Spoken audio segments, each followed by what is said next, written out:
দর্শক আপনাদেরকে স্বাগত জানাচ্ছি টিম আন্ডার কভারে। আপনাদের সঙ্গে আছি আমি আশিকুর রহমান শ্রাবণ। আমরা আজকে কথা বলতে চাই মাদকাসক্তি নিরাময় কেন্দ্রগুলোতে আসলে হচ্ছেটা কি। সাম্প্রতিক সময়ে একজন পুলিশ কর্মকর্তার হত্যাকাণ্ডের মধ্য দিয়ে ব্যাপারটি সবার সামনে আলোচনায় এসেছে। সেখানে দেখা গিয়েছিল যে আসলে অনেক ক্ষেত্রে অনুমোদন না নিয়ে অথবা আংশিক অনুমোদন নিয়ে তারা বিভিন্ন রকম কর্মকাণ্ড পরিচালনা করছেন। আজকের একটি বাস্তব অভিজ্ঞতা বলি, আমরা একটি অনুসন্ধান করেছিলাম, আমরা উত্তরায় গিয়েছিলাম। সেখানে দেখতে পেয়েছি আমরা প্রায় অধিকাংশ নিরাময় কেন্দ্রগুলোতে আসলে পর্যাপ্ত ব্যবস্থাপনা নেই এবং তার সঙ্গে সঙ্গে যে ব্যাপারটি আছে কাগজপত্রের তোয়াক্কাই তারা করছে না শেষ পর্যন্ত। আমি আছি ফখরুল ইসলাম। শ্রাবণ, আসলে যে বিষয়গুলো আমরা বলতে চাই যে বাংলাদেশে মাদক সরবরাহ যতটা বেড়েছে ঠিক তেমনি মাদক যে সেবীর সংখ্যাও কিন্তু কমছে না কোনো অংশেই। মাদক সেবীর সংখ্যা কমাতে যেসব নিরাময় কেন্দ্রগুলো রয়েছে সেসব নিরাময় কেন্দ্রগুলোতে আসলে তাদের বিরুদ্ধে বিস্তর অভিযোগ রয়েছে। এইসব বিষয় নিয়ে আমরা কথা বলতে আমাদের সঙ্গে তিনজন অতিথি এর মধ্যে যুক্ত হয়েছেন, তাদেরকে যদি আপনি পরিচয় করিয়ে দেন। ফখরুল, আপনাকে ধন্যবাদ জানাচ্ছি। আমাদেরকে আগেই বলে রাখি, সেটি হচ্ছে যে সারা দেশে প্রায় 1200 এমন অবৈধ নিরাময় কেন্দ্র আছে যেগুলো আসলে নিয়ম নীতি তোয়াক্কা না করেই চলছে। আমাদের সঙ্গে আজকে আলোচক হিসেবে যারা আছেন তাদের সঙ্গে প্রথমে আপনাদেরকে পরিচয় করাতে চাই। আমাদের সঙ্গে আছেন অধ্যাপক ডাক্তার অরূপ রতন চৌধুরী, সদস্য জাতীয় মাদকদ্রব্য নিয়ন্ত্রণী উপদেষ্টা কমিটি, আপনাকে স্বাগত জানাচ্ছি। আমাদের সঙ্গে আছেন খন্দকার ফারজানা রহমান, চেয়ারম্যান অপরাধ বিজ্ঞান বিভাগ, ঢাকা বিশ্ববিদ্যালয়। আমাদের সঙ্গে আরও আছেন মোহাম্মদ বুজলুর রহমান, সাবেক মহাপরিচালক মাদকদ্রব্য নিয়ন্ত্রণ অধিদপ্তর। আমাদের সঙ্গে আপনারা আমাদের সঙ্গে যুক্ত আছেন। যে নাম্বারটি দেওয়া হবে কিছুক্ষণের মধ্যে স্ক্রিনে, সেই নাম্বারটি আপনাদের জন্য। সেখানে আপনারা যুক্ত হয়ে প্রশ্ন করতে পারেন, আমাদের সঙ্গে তর্ক যুক্তি উপস্থাপন করতে পারেন। আমরা আলোচনায় যাওয়ার আগে আরেকটি তথ্য দিতে চাই, সেটি হচ্ছে আসলে আমরা দেখেছি অনেক ক্ষেত্রে আইন শৃঙ্খলা বাহিনীর সদস্যরাও এই মাদক কারবারের সঙ্গে পৃষ্ঠপোষকতার সঙ্গেও নানাভাবে জড়িত থাকে। আর সে বিষয় নিয়ে আমরা কথা বলবো। আমরা শুরু করতে চাই অধ্যাপক ডাক্তার অরূপ রতন চৌধুরী, আপনাকে দিয়ে। আপনি আপনার পুরোটা জীবন ধরে আসলে সংগ্রাম করছেন মাদকের বিরুদ্ধে। আপনি সবসময় সোচ্চার ছিলেন এই প্রেক্ষাপট নিয়ে।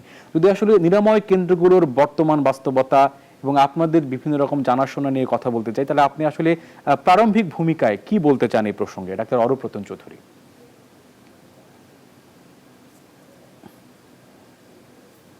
অনেক ধন্যবাদ আজকে বিষয়টি অবতারণা করার জন্য।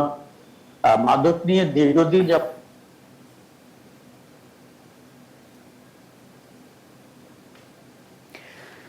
আপনাকে আমরা ঠিক শুনতে পাচ্ছি না এই মুহূর্তে, সম্ভবত যান্ত্রিক গোলযোগ। এই প্রসঙ্গে আপনার কাছে ফিরে আসবো আমি আবারও। আমরা একটু মোহাম্মদ বুজলুর রহমান, আপনাকে নিয়ে আলোচনা আবারও শুরু করতে চাই। যেহেতু আপনি অধিদপ্তরকে নিয়ন্ত্রণ করেছেন, আপনি সেখানে নেতৃত্ব দিয়েছেন, আর সেই জায়গায় দাঁড়িয়ে আসলে কি কি জায়গা আপনারা দেখেছেন আপনারা কাজ করতে গিয়ে এই নিরাময় কেন্দ্রগুলোর প্রেক্ষাপটকে বিবেচনা করে? আপনার কি উত্তর আছে ব্যাপারে? ধন্যবাদ একটি বাস্তবমূলক প্রশ্ন রাখার জন্য, এবং আমি মনে করি যে অত্যন্ত তাৎপর্যবহ প্রশ্ন এটি।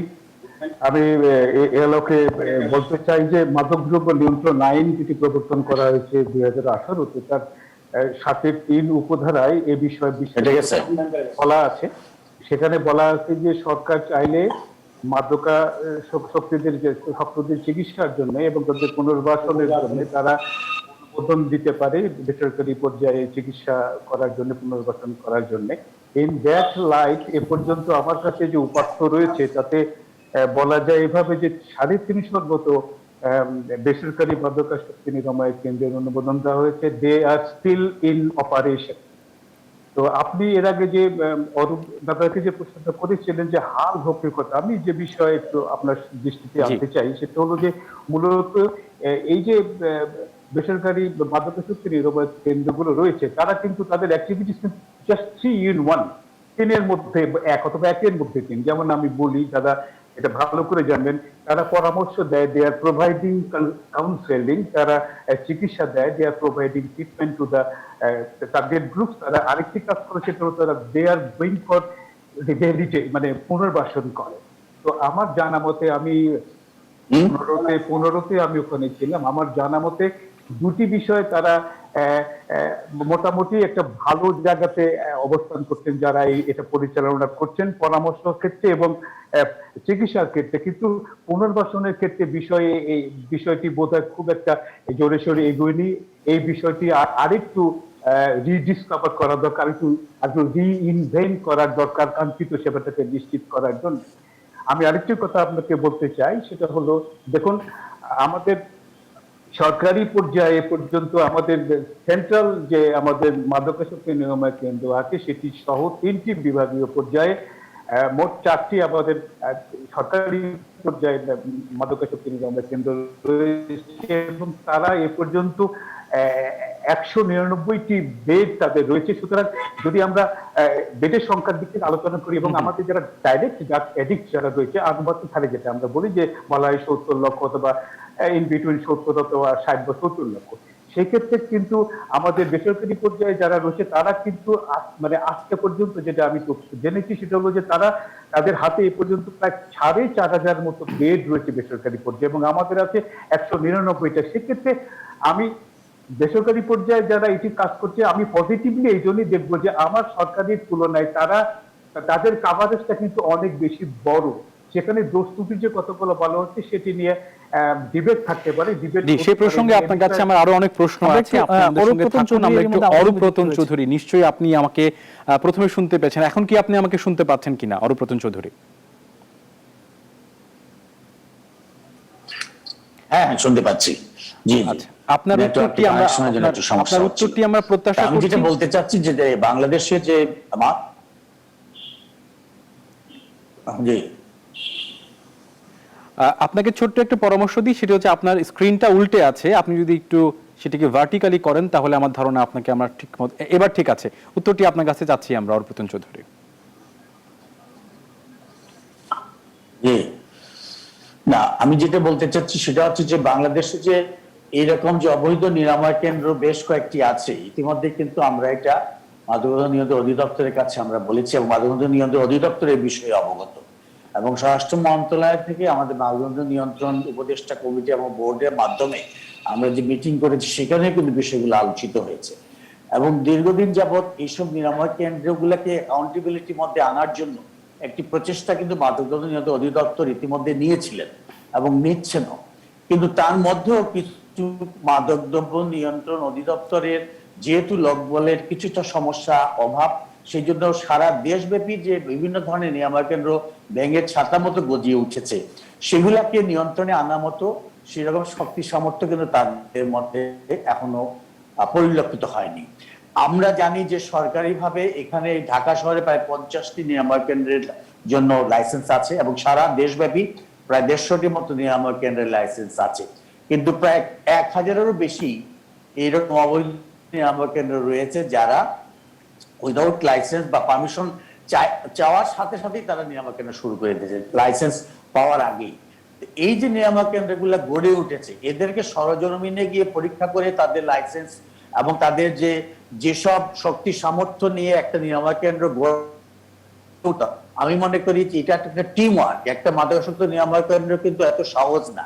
এখানে একজন সাইকিয়াট্রিস্ট লাগে, একজন ক্লিনিক্যাল সাইকোলজিস্ট লাগে, একজন কাউন্সিলর লাগে, স্বাস্থ্যকর্মী লাগে এবং এইগুলোকে নিয়ে কিন্তু একটা মাদকাসক্ত নিরাময় কেন্দ্র। সেই সাথে সাথে এখানে যে ব্যবস্থাপত্র, যেখানে স্থান সেরকম কিরকম, পরিবেশটা কিরকম হবে, সবকিছু মিলিয়ে কিন্তু একটা গাইডলাইন দেওয়া আছে, কিন্তু সেই গাইডলাইন মোতাবেক একটা নিরাময় কেন্দ্র, সেরকম আদর্শ নিরাময় কেন্দ্র কিন্তু গুটি কয়েক বাংলাদেশে রয়েছে এবং আমরা আপনার কাছে আবারও আসবো। বেশিরভাগই জনাব অরূপরতন চৌধুরী, আপনার কাছে আবারও আসবো। আমাদের সঙ্গে যুক্ত আছেন খন্দকার ফারজানা রহমান। আপনার কাছে আসতে চাই, স্পেসিফিক যদি বলি যে যেসব অবৈধ মাদকাসক্তি নিরাময় কেন্দ্রগুলো রয়েছে সেগুলোর বিরুদ্ধে যেসব অভিযোগগুলো উঠে আসছে, যে রোগীদের আটকে রাখা, সেখানে মাদক সরবরাহ করা এবং নির্যাতন করা, এবং আরো একটি পরিসংখ্যান যদি বলি, গত 3 বছরে সেখানে 17 জনের মৃত্যুবরণ করেছে, সেক্ষেত্রে আসলে তদারকির জায়গা কি বলবেন?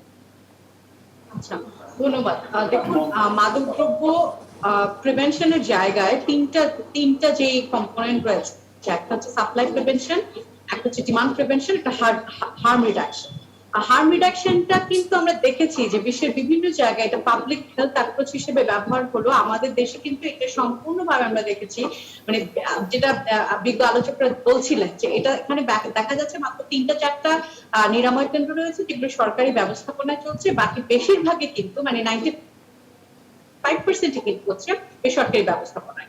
এবং এই যে একটা দুর্বলতা থাকার কারণে আমার ধারণা যে মাদকদ্রব্য নিয়ন্ত্রণ অধিদপ্তরের একটা বড় আমি বলবো দুর্বলতা হচ্ছে এই 30 বছর কাজ করার পরও তারা একটা বাংলাদেশে মাদক সেবীদের সংখ্যা নিয়ে কোনো অফিসিয়াল কোনো সংখ্যা দিতে পারেনি। আমরা বিভিন্ন জায়গায় শুনি এটা 70 লাখ, কেউ বলেন 1 কোটি, এই জায়গাটা একটা যেহেতু ধূম্রজাল আছে এবং একই সাথে আমাদের এই নিরাময় কেন্দ্রের অব্যবস্থাপনার জন্য আমি মনে করি যে আমাদের সরকারি নিরাময় কেন্দ্র যদি বেশি থাকতো সংখ্যা এবং তার কোয়ালিটি এবং তার সার্ভিস যদি পাবলিক সার্ভিস যদি হাইস্ট লেভেলে থাকতো তাহলে হয়তো এইভাবে আসলে গজিয়ে উঠতে পারতো। যদিও মাদকদ্রব্য নিয়ন্ত্রণ অধিদপ্তর লাইসেন্স দিয়ে থাকে, কিন্তু একই সাথে আমি মনে করি লাইসেন্স দেওয়ার সময় প্রতিটা জিনিস স্ক্রুটিনি করা উচিত। যেটা আলোচকরা বলছিলেন যে এটা একটা এক্সপার্টিজের জায়গা, এখানে আপনি সাধারণ ডাক্তার দিয়ে কিন্তু নিরাময় করতে পারবেন না, কারণ অনেক রোগী থাকে যারা একই সাথে ড্রাগ এডিক্টেড এবং সাইকোলজিক্যালি তারা সাইকোলজিক্যাল ট্রিটমেন্ট তাদের দরকার। সুতরাং শুধুমাত্র যে তাদেরকে ড্রাগস দিয়ে এখানে ট্রিটমেন্ট করা হয়, নট লাইক দ্যাট, তাদেরকে কগনিটিভ বিহেভিয়ারাল থেরাপি দিতে হয়, কখনো ইন্ডিভিজুয়ালি, কখনো গ্রুপ ওয়াইজ। সুতরাং এই যে একটা পরিপূর্ণ আসলে একটা কম্প্রিহেন্সিভ প্ল্যান, কম্প্রিহেন্সিভ একটা আমি বলছি অ্যাকশন প্ল্যানের অভাব রয়েছে, সেটার সুযোগ নিয়ে আমার ধারণা এই সব বেসরকারি ব্যবস্থাপনায় গজিয়ে উঠা, ব্যাঙের ছাতার মতো গজিয়ে উঠা বিভিন্ন নিরাময় কেন্দ্রগুলো দেখা যাচ্ছে মানুষকে, রোগীদেরকে আসলে সেই রোগী ফ্রেন্ডলি বা আমি বলবো যে রোগী বান্ধব যে পরিবেশ সেটা তো দিচ্ছেই না, বরং রোগীদের উপর তাদের যে রাগ, তাদের যে ক্ষোভ, সেটাকে কন্ট্রোল করতে গিয়ে তারা আরো বেশি বেপরোয়া হয়ে যাচ্ছে।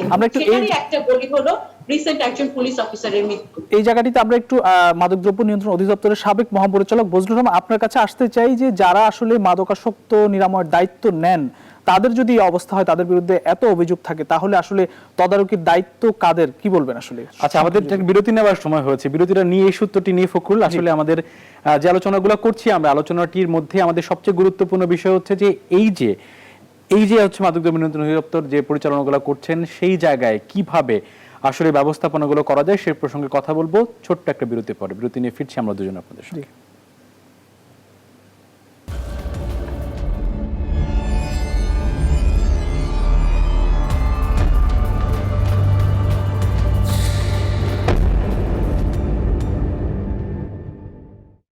আরো একবার স্বাগত জানাচ্ছি টিম আন্ডারকভার করোনা সিজন লাইভে। আমরা কথা বলছিলাম মাদকাসক্তি নিরাময় কেন্দ্রগুলোতে হচ্ছে কি, এই শিরোনামে কথা বলছি। আমাদের সঙ্গে তিনজন অতিথি রয়েছেন, সঙ্গে আছে আমি ফখরুল ইসলাম এবং আমাদের সঙ্গে রয়েছেন আমি আছি আশিকুর রহমান শ্রাবণ। আমাদের বিরতি নেওয়ার আগে একটি প্রশ্ন করেছিল মোহাম্মদ বজলুর রহমানের কাছে, সেই প্রশ্নের রেশ ধরে আপনার কাছে একটি সম্পূরক প্রশ্ন করে শুরু করতে চাই আলোচনা। সেটি হচ্ছে যে আমরা দেখেছি অনেকে নিয়ম নীতির তোয়াক্কা না করে রোগী ভর্তি করে মাদকাসক্তি নিরাময় কেন্দ্র খুলে বসছেন এবং তখন যেখানে অভিযান পরিচালনা করা হচ্ছে তারা বলছেন যে আসলে তারা আবেদন করবেন বা করেছেন, কিন্তু এর মধ্যে তারা 3 থেকে 4 বছর ধরে এই কাজটি করে যাচ্ছেন। তারা আসলে কোন শক্তিতে, কোন কৌশলে তারা এই কাজগুলো করেন, সেটি সবারই প্রশ্ন। আপনার এই ব্যাপারে কি বক্তব্য আছে মোহাম্মদ বজলুর রহমান? আসলে এখন তো যে অনলাইনে দরখাস্ত করার একটা বিষয়ের প্রবর্তন করা হয়েছে, অনেকে মানে দেয়ার আন্ডার দ্য ইমপ্রেশন যে অনলাইনে দরখাস্ত করার পরে যে ধরনের তথ্যপত্র সেগুলো আমরা সেখানে ইনসার্ট করে দিয়েছি, সুতরাং এটা এখন বল হলো আমাদের অথরিটি কোর্টে, যারা এটা অনুমোদন করবে। এ কথা বলার পরে তারা আর কোনো খোঁজখবর নেয় না, তারা এই বিষয়ে কোনো চেষ্টা সুদৃঢ় করে না।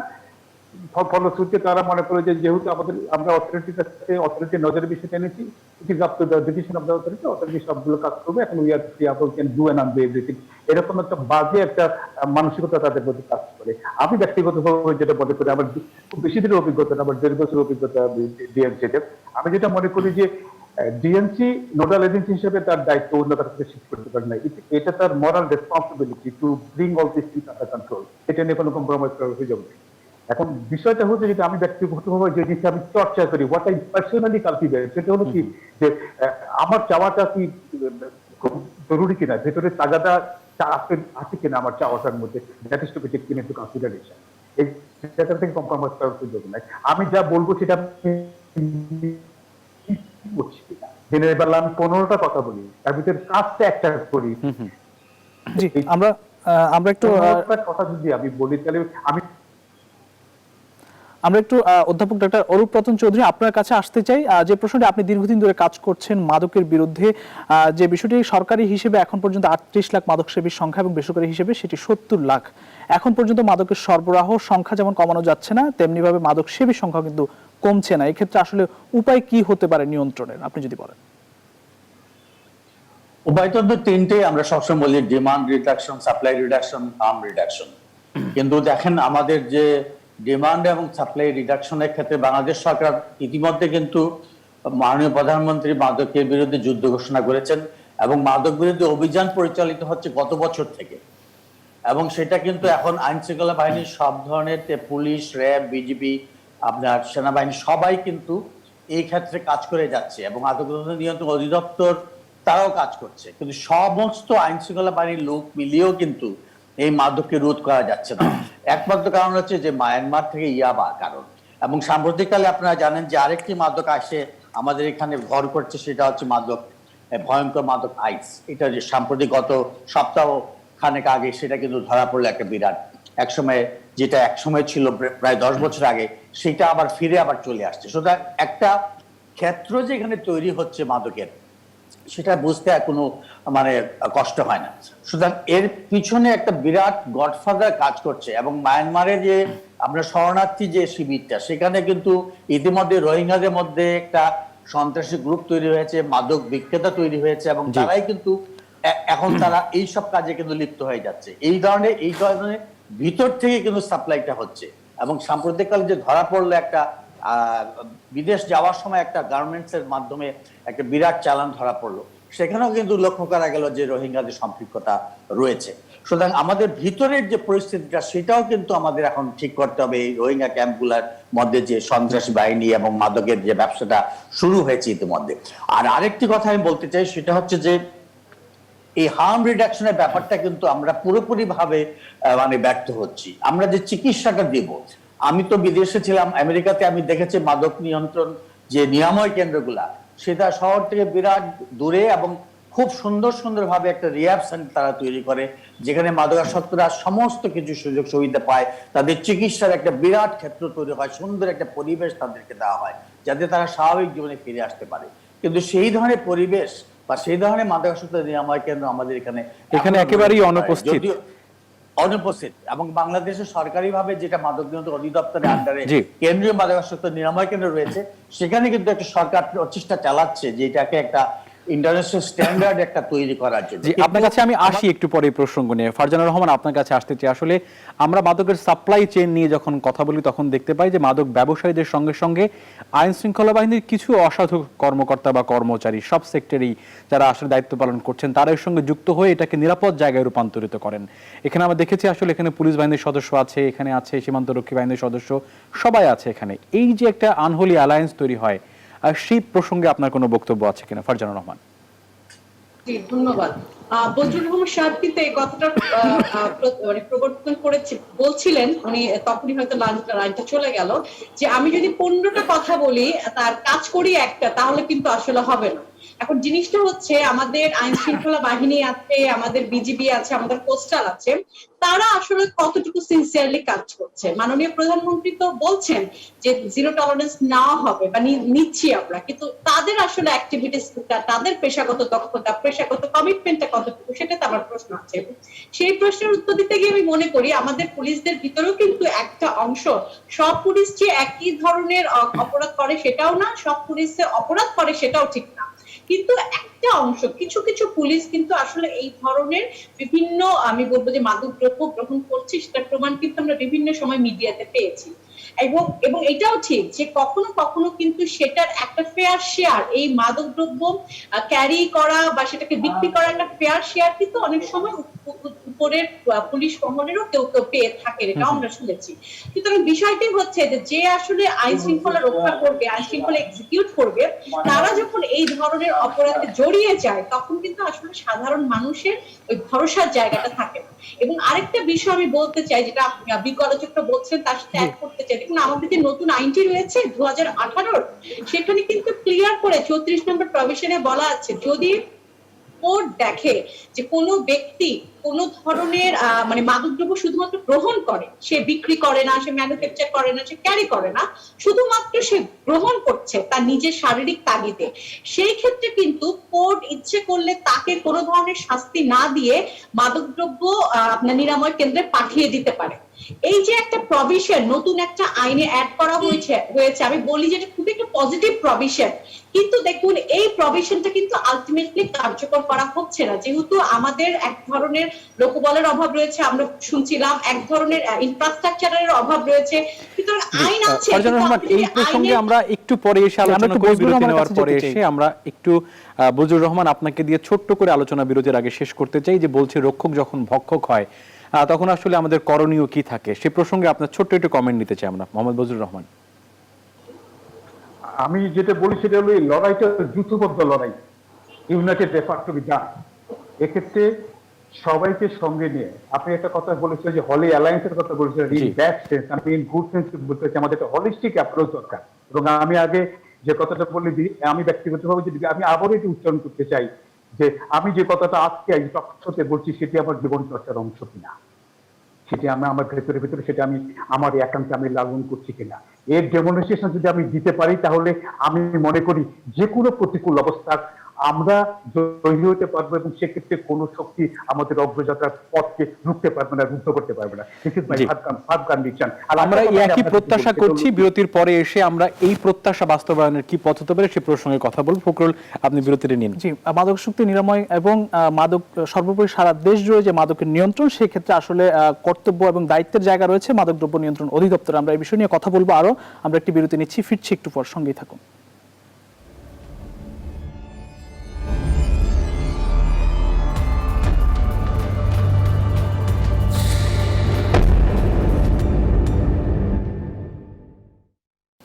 দর্শক, আবারও স্বাগত টিম আন্ডার কভারে। আপনাদের সঙ্গে আছি আমি আশিকুর রহমান শ্রাবণ, আমাদের সঙ্গে আছে আমি থাকছি ফখরুল ইসলাম। বিরতির ফাঁকে একজন দর্শক আমাদের সঙ্গে যুক্ত হয়েছেন, তার একটি প্রশ্ন আছে আমাদের কাছে, তিনি তার প্রশ্নটি আমাদের কাছে করতে পারেন নাম পরিচয় বলে অথবা না বলে। আপনার প্রশ্ন কি আছে আমাদের কাছে? দর্শক, আপনার প্রশ্ন কি আমাদের কাছে? বলতেছিলাম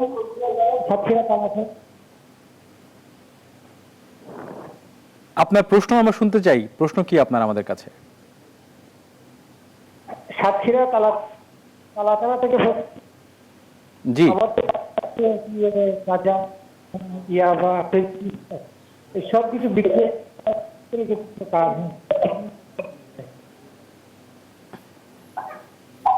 জি, আপনাকে ধন্যবাদ জানাচ্ছি। আপনার প্রশ্ন বুঝতে পেরেছি আমরা। ফখরুল, নিশ্চয়ই আপনার প্রশ্ন আছে অতিথিদের কাছে। আমরা যতটুকু বুঝতে পেরেছি, একজন দর্শকের প্রশ্ন ছিল যে সেখানে মাদকের যে উৎপাদ সেটি বন্ধে আসলে দায়িত্ব সেভাবে পালিত হচ্ছে না। আমরা একটু জনাব বজলুর রহমান আপনার কাছে আসতে চাই। এটি আমাদের আপনার কাছে সম্ভবত শেষ প্রশ্ন, যে সরবরাহ এবং চাহিদার ক্ষেত্রে মাদক দ্রব্য নিয়ন্ত্রণ অধিদপ্তর কতটা দায়িত্ব পালন করতে পারছে? একই ক্ষেত্রে মাদকাসক্তি নিরাময় কেন্দ্রগুলোর তদারকির দায়িত্বে রয়েছে মাদক দ্রব্য নিয়ন্ত্রণ অধিদপ্তর, তারা কি দায়িত্ব পালন করতে পারছে কিনা, আপনি কি বলবেন?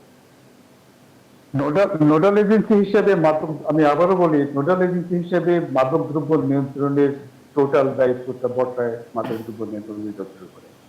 সুতরাং আজকে যে কথাগুলো এসছে সে কথাগুলো মোরাললেস সবাই এই কথা বলে, সবাই এই কথা জানে, কিছু কিছু ক্ষেত্রে আমরা দৃশ্যমানও দেখছি। আমি ব্যক্তিগতভাবে আমি যেটা বলতে চাইবো মাদক দ্রব্য নিয়ন্ত্রণ অধিদপ্তরের কর্তা ব্যক্তিদেরকে, যে এই যে ব্যাংকের সাতার মতো যে আমাদের বেসরকারি পর্যায়ে যে আমাদের নিরাময় কেন্দ্রগুলো গড়ে উঠেছে, সেটা ক্লোজ মনিটরিং না, তারা they are suppose to form a task force গঠন করবে একটা জাস্টিস এনশিওর করার জন্য যে কোনো কঠোর আইন তারা করতে পারে। দে আর লিবার্টি টু ডু দিস, তারা করতে পারে, তারা এটা করতে পারে, অসুবিধা নাই। মন্ত্রণালয়কে অপহৃত করে অথবা মন্ত্রণালয়ের অনুমতি নেই, নাম্বার 1। নাম্বার 2 হলো যে যেটা আপনি বলছেন যে এই যে আমাদের এখনো কিছু লিগ্যাল ইনস্ট্রুমেন্টস রয়েছে। আমি আপনাকে বলি, আমাদের আইনটা যেটা অর্জুনদা বলছিলেন এবং ওনার আগে একটি কথা হচ্ছে উনি আমাকে আমার সঙ্গে আলাপ, আমাদের আইনটা যেটা করা হচ্ছে সেটা কিন্তু অত্যন্ত টাইম রেসপন্সিভ আইন করা হয়েছে। আমি আপনাকে বলি, এটাকে যদি যদি একটা একটা মানে একটা নৈব্যক্তিক যদি প্রয়োগটা আমরা কোনো জায়গাতে একটা করতে পারি, তাহলে এটা আমরা ভালো একটা ফসল আমরা ঘরে তুলতে পারবো। আমি একটা কথা বলি যে এই যে মাঠ পর্যায়ে যে আমাদের ডিমান্ড সাপ্লাইয়ের বিষয়টা, এটাকে রোধ করার জন্য আমাদের মোবাইল ফোনটা খুব ইফেক্টিভ টুলস, আপনি যা ভালো করে জানেন। এইটাকে যদি আমরা একটু রিঅ্যাক্টিভেট করতে পারি, তাহলে আমরা সেখান থেকে গোলা ঘরে আমরা ফসল তুলতে পারবো। না, এখনো করতে পারছি না কেন আসলে? মানে আপনি তো দায়িত্বে ছিলেন। এটা হলো যে এটাকে করোনার কারণে যেটা হচ্ছে, করোনার কারণে একটু সেট ব্যাক তৈরি হয়েছে। This is the ground reality prevailing. এইগুলোকে আরো করোনার কারণে আপনি ভালো করে জানেন যে ল এনফোর্সমেন্ট বিভিন্ন কাজে তারা ব্যস্ত ছিল, আমাদের ম্যাজিস্ট্রিয়াল যারা পাওয়ার এক্সারসাইজ তারা বিভিন্ন কাজে ব্যস্ত ছিল। এখন কিন্তু সময় এসছে, তারা কিন্তু এখন এই কাজগুলো করতে পারে এবং যে কোনো সময়ের তুলনায় মাদক দ্রব্য নিয়ন্ত্রণ অধিদপ্তর কিন্তু powerful in every respect I should say. সুতরাং তাদের কিন্তু অবাধ কাজ করার সুযোগ আছে। এখানে যেতে ঘাটতি সেটি হলো, আমি ব্যক্তিগত আমার একই কথা আমার হয়ে যাচ্ছে, সেটা হলো কি যে আমার জীবন চর্চার জায়গাটাকে ওই জায়গায় নিয়ে যেতে হবে। আমরা আমাদের দেশের প্রতি হলিস্টিক অ্যাপ্রোচ আমাদের ভিউ আছে, যে দাদা একটু কথা বলছি, আমি আমাকে দিয়ে আমি আমার টেবিলটাকে শুধু মানে দুর্নীতি মুক্ত রাখলে চলবে না, আমার আশপাশে যারা টেবিলগুলোতে সেগুলোকে আবার দুর্নীতি মুক্ত রাখতে হবে, তবেই কিন্তু। জি বজলুর রহমান, আপনাকে অনেক ধন্যবাদ জানাচ্ছি। আমাদের সময় শেষের দিকে, আমরা আলোচনার সমাপ্তির পথে হাঁটছি। আমরা টরু প্রতনের কাছে আবারও আসতে চাই। আমরা আসলে যে প্রসঙ্গ নিয়ে কথা বলছি, প্রসঙ্গটি চলমান এবং এই প্রসঙ্গের সমাধানটিও আসলে অনেক ক্ষেত্রে অনিশ্চিত বলে আমরা জানি। কোনো একটি ঘটনা ঘটলে আমরা অনেক বেশি কথা বলি, হইচই হয়, গণমাধ্যমে আলোচনা করে, কিন্তু আবার সেটি থেমে যায়। এই যে আমাদের সংস্কৃতি থেকে বেরিয়ে আসা, মাদককে নিয়ন্ত্রণ করা, নির্মূল করার পথে আসলে প্রতিবন্ধকতাগুলো কিভাবে ওভারকাম করতে পারি আমরা? ডাক্তার অরুণ চৌধুরী।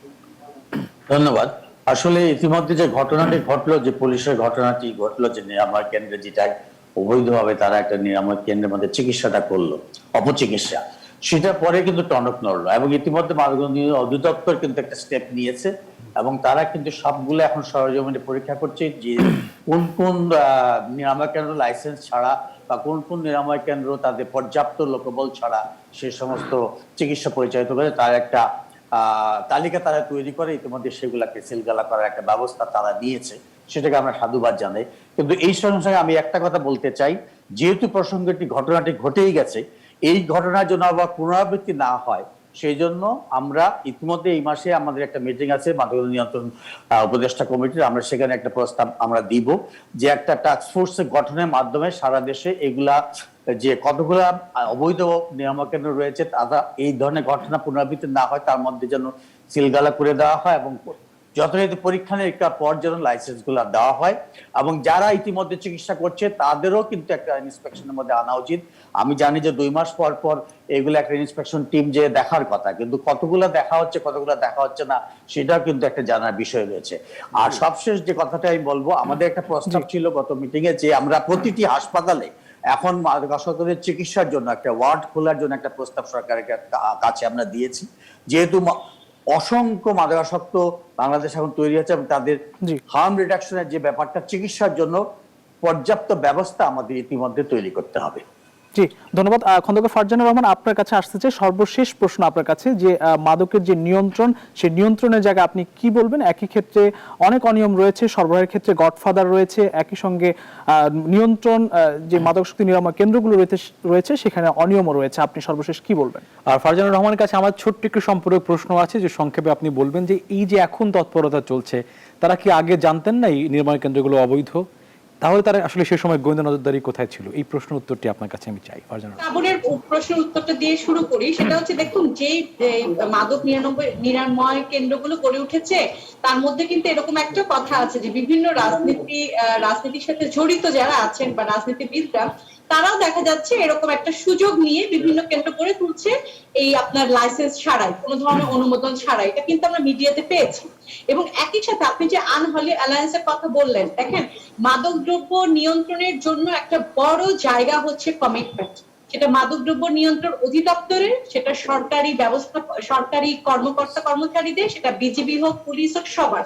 এবং আমার ধারণা টাস্কফোর্স তো অবশ্যই লাগবে, কিন্তু প্রতিটা মানুষের কমিটমেন্ট যদি না থাকে, তারা যদি কোনোভাবে অপরাধীকে পার পেয়ে যাওয়ার মতো কাজকর্ম করে, তাহলে কিন্তু আলটিমেটলি এই ধরনের প্রোগ্রেস, মানে এই ধরনের যে প্রোগ্রেস আমরা চিন্তা করছি যে আমরা এটা করবো বা এই ধরনের সুপারিশ দেবো, এগুলো আসলে কার্যত ব্যর্থ হবে। আর ফাইনালি একটা কথা বলতে চাই, দেখেন মাদক নিরাময় কেন্দ্রগুলো কিন্তু হিলিং প্লেসেস। সো যারা যাচ্ছে তারা কিন্তু একটা বাধ্য হয়ে যাচ্ছে, ফ্যামিলিগুলো বাধ্য হয়ে দিচ্ছে তাদের, যাতে তাদের হিল করতে পারে, তারা ভালোভাবে থেরাপি নিতে পারে। কিন্তু প্রবলেমটা হচ্ছে সেগুলোকে মনিটরিং করার জন্য যে প্রসিজিওর গুলোর কথা বিধিমালায় বলা হয়েছে সেটা অ্যাবসলিউটলি মিসিং।